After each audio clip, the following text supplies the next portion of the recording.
Yo, yo, yo, what's up, everybody? Thank you for tuning in to yet again another fantastic indie creator interview. It's your Cape Crusader Cody, and we are keeping it geekly with our new guest, Ian Vanderwall, excuse me. We're here to break down Sleep Sister Sleep and everything in between. Ian, welcome to the show. How are you doing today? Oh, I'm doing fine. Thank you, Cody. Nice to see you. Yeah, absolutely. We were chatting backstage. I had the opportunity to read Volume 1. We're here to break down Volume 1 and a little bit of Volume 2. Outside of that, though, I always like to start with a nice introduction onto how all these creators became comic book creators. So with that being said, Ian, what was like your first steps into creating comic books? All right, so I studied film from 2016 until 2018, and I managed to get myself a cushy job in an industry, well, an industry adjacent to that. And then, you know, when COVID came, I lost it all, and I didn't know how to start from scratch. All I knew is, you know, if I was going to do something, I can't rely on anyone else because everyone else is locked down, everyone else is busy, everyone else is in a financial situation. I needed to figure out how to do something creative that I can have complete control over. So yeah, then the idea of a comic book struck me one day, and I thought, you know, as a kid, I used to love comic books. I'm actually not that much into mainstream comics. You know, I don't think I've ever, yeah, I think I like some Batman or two here and there, but I'm not really a big comic reader. But I kind of felt like this is sort of a way to make a movie by my own. Mm-hmm. So what were some of those films that you worked on previously? Like, what were those like? Oh, well, it's yeah, okay, listen, a bunch of student projects. You know, you'll watch them and you'll think, yeah, this is definitely a student project. You know, lots of angst, lots of, you know, let's explore what it means to be South African, stuff like that. You know, I'm not. Yeah, I'm glad I left that in the past. I think I've matured since then a bit. Mm-hmm. So, Sleep Sister Sleep was like your first venture into creating any sort of like comic medium? Yes. Well, I've always liked to doodle. You know, so I think I'm quite an adept cartoonist. You know, I don't think I'm a great illustrator, but I'm good at making, you know, funky little characters. I thought, well, you know, let's just make those funky little characters in the script, hey?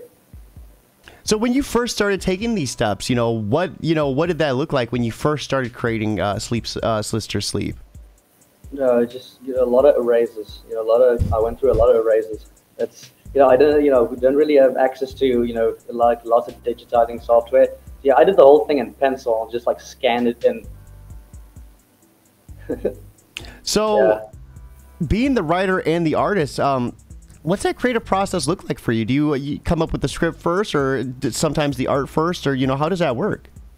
Yeah, actually, when I write it, you know, I just take it on a notebook and I put 6 panels on, you know, on the notebook, and I just sort of storyboard it. And, you know, I had like a limitation in my head. Okay, this is like 30 pages. It's going to be 30 pages, about 6 panels maximum, you know, maybe less, but, you know, no more than 6 panels, and try to see if I can tell sort of, you know, Joseph Campbell, you know, Hero's Journey-esque story in that time frame. Yeah.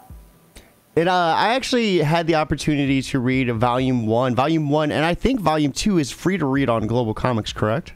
Yes, and it's also available to buy on Foreign Press Comics. Just putting that out there. Yeah, and big shout out to Foreign Press Comics too. We had Kyler book this show for us, and always appreciate that love. And anytime we can give Foreign Press on the show, we always love to do so. So reading Volume 1, this was such a trippy ride. We started with our protagonist Harper, running from the police. And this comic, for the most part, is in black and white, but those first couple panels were, you know, red and blue to symbolize the police. I just thought it was so visually striking. You know, what was some of your reasoning for, like, doing that, you know, really capitalizing on the black and white and just having the colors kind of, like, just pop the way they do?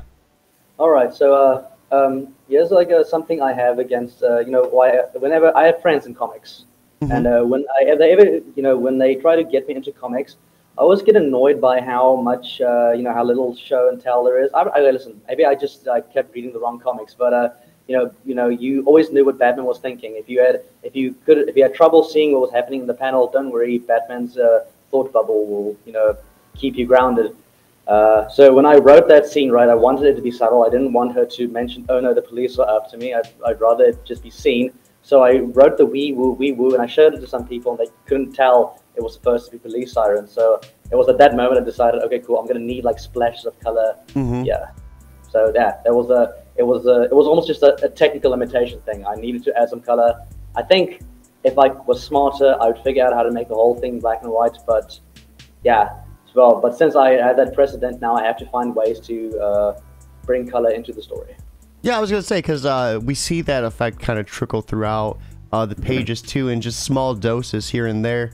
But it almost feels like the items that are colored are of like great importance to the story. Yeah, yeah. So like clues, you know, it's like Cluedo.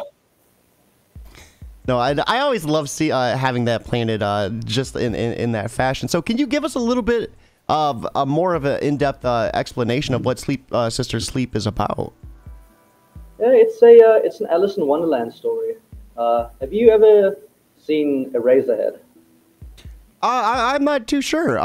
If you want to, you could break that down too. All right, cool. It's it's all Lynch. You know, Lynch's David Lynch's debut movie from the like in the 70s. Yeah, it was a while ago, and that movie has such a striking atmosphere. It takes place in this sort of like almost purgatorial world where there are no trees, there are no birds, no flowers, just factories upon factories and pipe works that don't make any sense. I've always been, apart from that, I've always been a fan of industrial tourism. Looking at an old broken down factory, and there's always something kind of, I don't know if I have some kind of a phobia, but some kind of a fear of machinery, of pointless machinery I can't, see the purpose of. So, that's basically the horror of Sleep Sister Sleep is, there's obviously a machine here, what is it doing? So, what some of the inspirations too? You said a fear of pointless and useless machinery. Yes, fear of pointless machinery. That's what Sleep Sister Sleep's about, basically. Can you give us a little bit more? Like, what does that mean? What does a useless machine look like? It's not So if you ever done like or just been to like a rundown part of the country. You just see like these silos that are half eaten away by rust. Mm-hmm. And it's just sitting there. It doesn't serve any purpose, and but it's still like indicative of some kind of a history. You look at it and you think, well, what's the story here? What's been happening here? I'm sure it's almost like menacing at a point too. Like in the depths of the darkest of night, seeing like the silhouettes. Yeah, I mean, like okay. I think to illustrate my point, have you ever seen like photos from Chernobyl? Mm-hmm. Yeah, that's it. That's sort of the feeling I'm trying to evoke with the story. It's sort of like this like man-made purgatory. Mm-hmm. I was gonna say it almost, when you said Alice in Wonderland, it felt like almost like an acid trip. Like you see Harper fall or crawl like to escape, and it's just like an endless like world of like what is happening next. Like I just kept questioning like what where are we? This is such a wild ride. I love it. Oh, cool. I'm glad you like it. It's funny, the whole black and white thing, the whole darkness thing. I did that to be economic with strokes. Mm-hmm. If I could just douse the entire half of the scene in shadow, it means I could draw less and finish the panel faster. Mm-hmm. That's basically the logic I was working with. So that was really why I chose to make the whole thing black and white. I chose, that was like the first decision I make. If I'm going to make a comic, it's going to be black and white. I'm going to figure out like a reason for it to be black and white throughout the story. So that's why it sort of became a horror eventually. Oh, I love that. So we actually have the opportunity. We could look up Volume 1 or Volume 2. I read Volume 1, so if you want, we can go into Volume 2. Either or.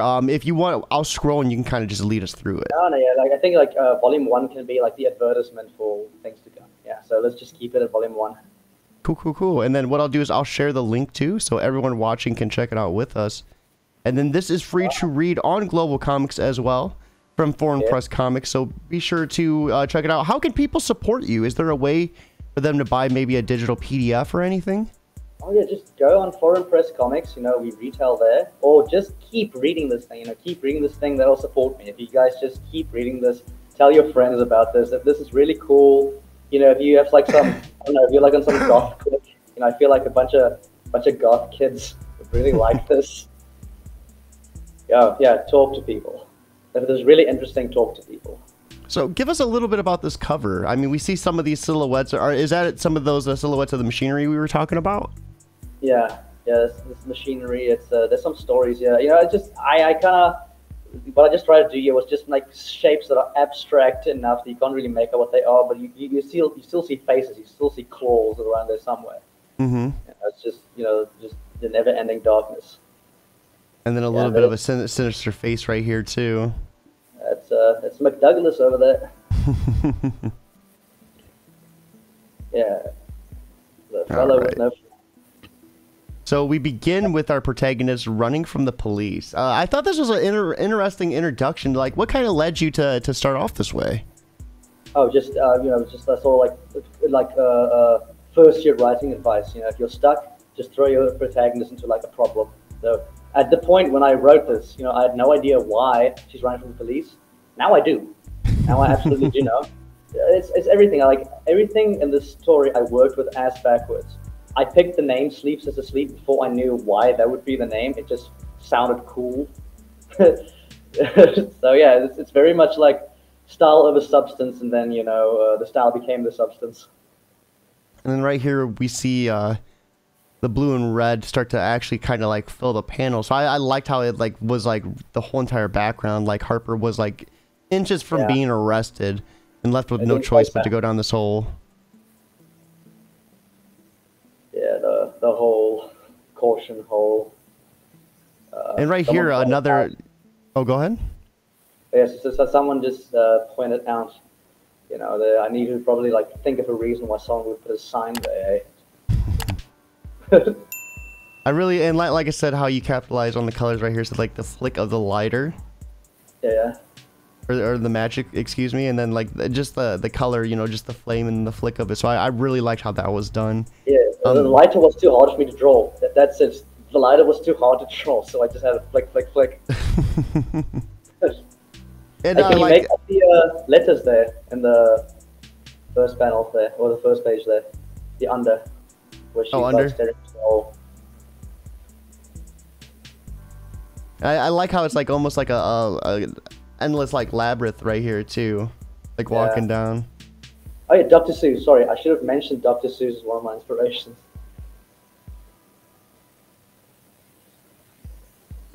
Yeah. So yeah, we see right here, don't trust the one-armed man. There's some really like ominous, messaging going on right here. Is there any special symbolism behind that? Well, no, again, no. I just thought like, yes, see, I need a villain for the future. There needs to be something like overarching. I really thought about the character, Muglis McDouglas, just for this comic. Oh, I love that name. There needs to be like a, like an overarching threat, that this is all building up to. So I just thought, why don't I take like a stock goon, the one-eyed man, the like I don't know, Long John Silver or something, he's like they say like what's it, the one-legged man in Treasure Island, something like that. Just sort of like a, it evokes like like the sort of childhood fear, it's a grotesquely mutilated thug. We have Insomod32 over on Twitch. Sorry if I mispronounced that username. Saying looks very beautiful over in chat. Oh, thank you so much. That actually does mean a lot. And I love right here. Oh, go ahead. Oh yeah, sorry. Yeah, so, I had to like it's like one of the biggest balls ups I've done is the dialogue here.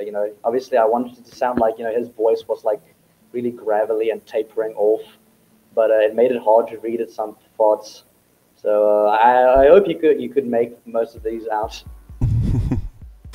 I like how we see the match fall, and then right here just the ominous looking foot with the hammer. I was almost like, Harper, you are about to get your head smashed. Something, yeah.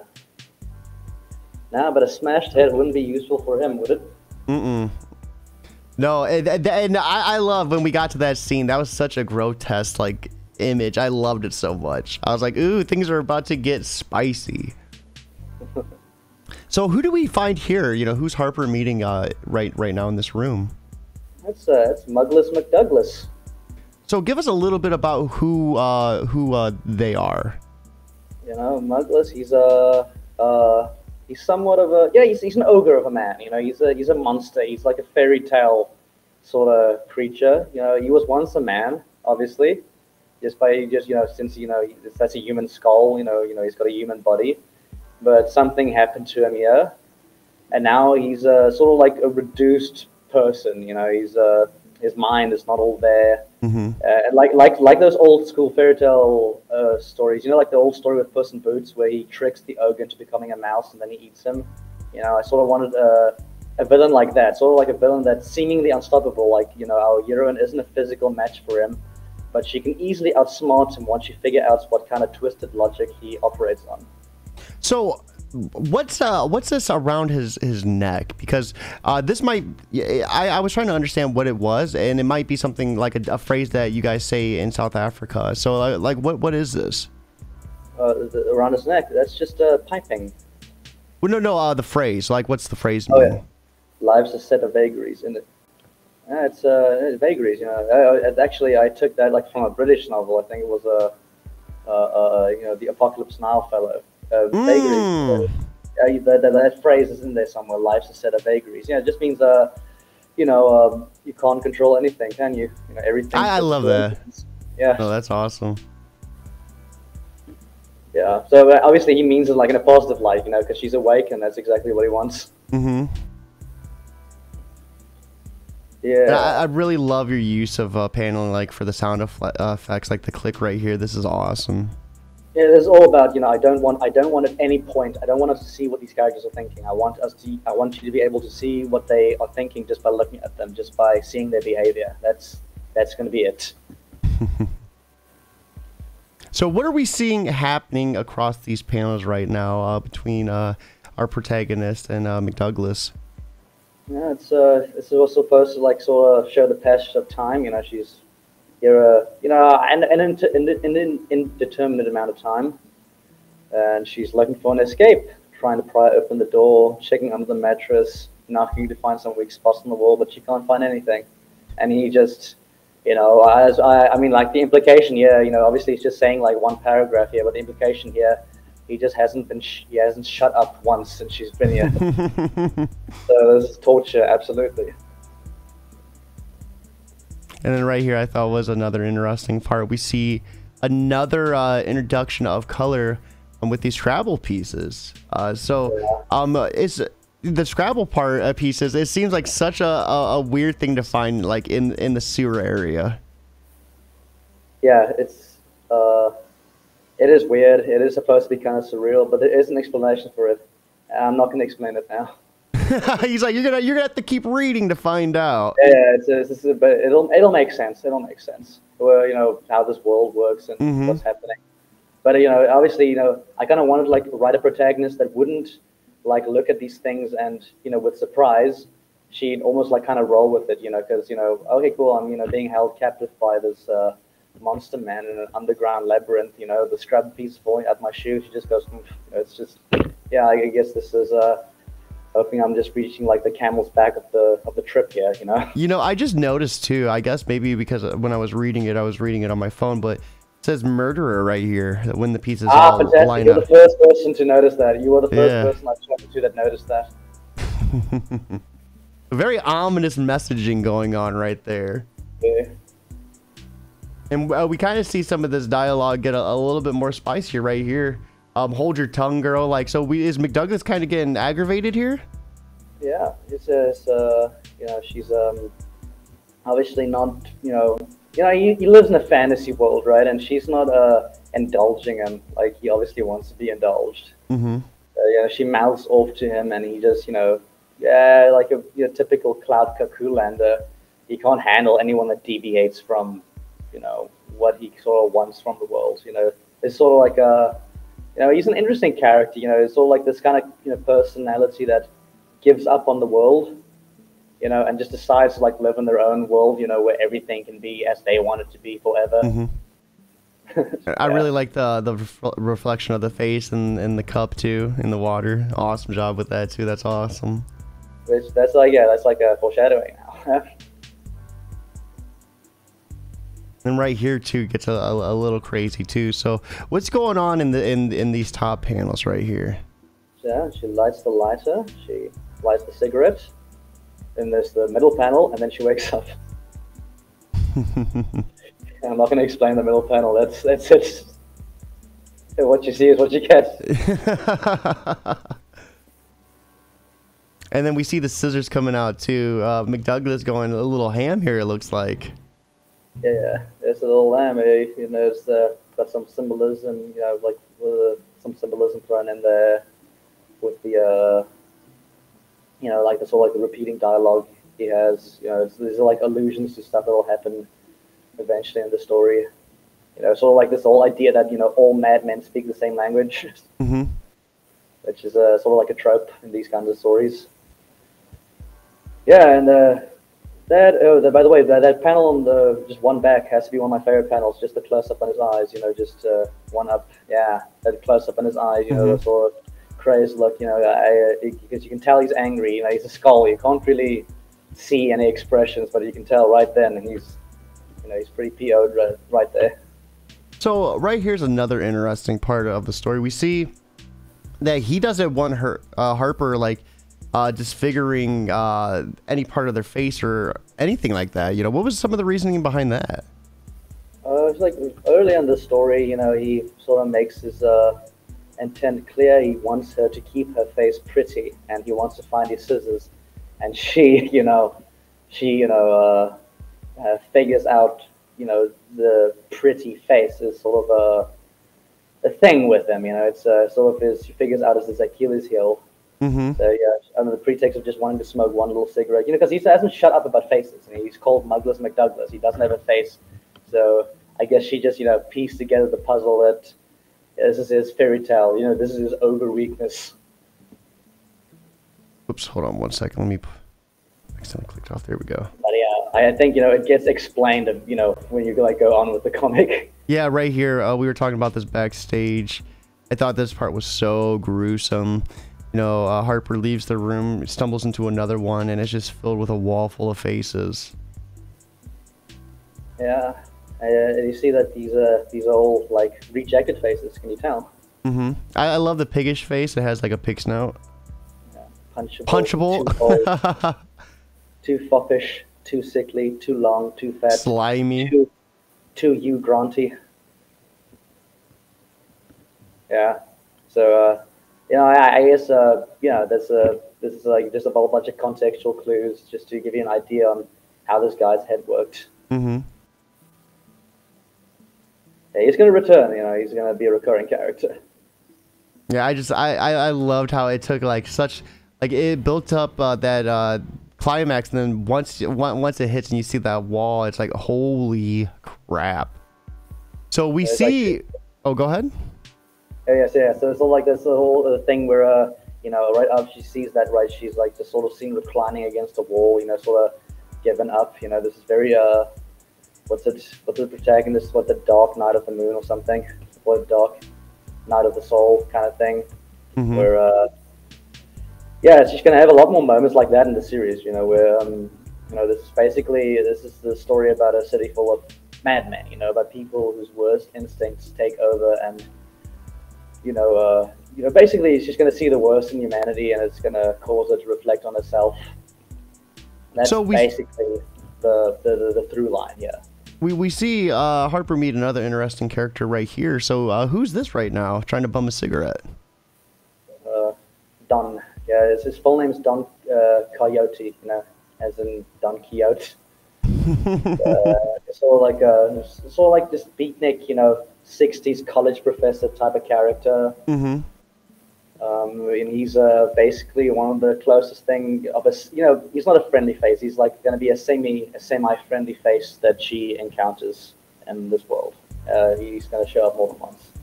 And then we are at the epilogue too, so kind of another ominous looking person in the shadow right here, the one-armed man. Yeah. I think like I from this point on forward in the next book, I keep referring to him as the One-Armed Bandit. You know, so like a slot machine. It makes this character sort of like related to chance, which is a big theme in the story. So, Shu, that man, thank you for going through Volume 1 with us. Now that we've kind of gone through Volume 1, what can people expect in Volume 2, you know, without spoiling too much? Volume 2 isn't gonna explain the world anymore. You know, we're not at that point yet. It's not, things aren't gonna start making sense, but you're gonna start, you know, seeing how certain aspects of the world work. You know, you're gonna, like, you know, old McDouglas back there with all the metal sticking out of him. Mm-hmm. That's going to be sort of explained in the next one. You know, why that happens to people around here. But only sort of explained, you know. I think, you know, this is the kind of story that would benefit from leaving some things in the dark, no pun intended. We have Insomada32 saying was very interesting with a smiley face over on Twitch. Thank you. We appreciate you hanging out for that whole entire segment. Thank you so much. So after kind of going through Volume 1, breaking down a little bit of what to expect in Volume 2, you know, what's next for you in the future? Are you just working on Sleep Sister Sleep, or is there anything else that's coming out for you?